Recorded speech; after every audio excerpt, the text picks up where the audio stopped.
name is Christine Collins. On March 10th, my 9-year-old son, Walter Collins... Angelina Jolie stars in the movie Changeling, a story about a boy who was abducted and then returned. Jolie's character, Christine Collins, thinks that the boy who was returned to her is not the same child.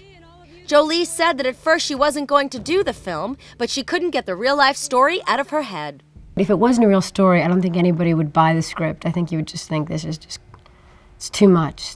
No, you know, couldn't be, it's not realistic enough to be a movie. But because it is real, it's just, and there's so much more to it. There's so much more to the Northcott killings, and there's so much, it could have been even longer, and there could have even been more interesting things put back in, because there are even more layers. So it's an extraordinary, I remember when I first read the script, and I kept saying, well, I wasn't going to work with her. I said, I'm not going to do it.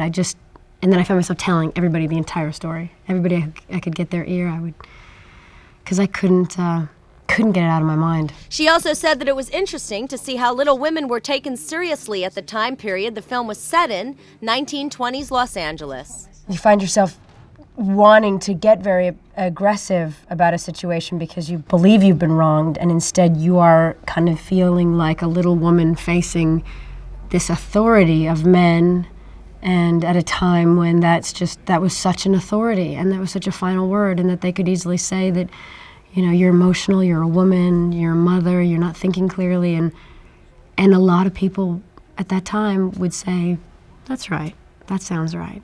And so it was terrifying. Changeling saw limited release this past weekend, and more theaters will be added for full release this coming weekend. Be the first, but if you do it right, you may very well be the last.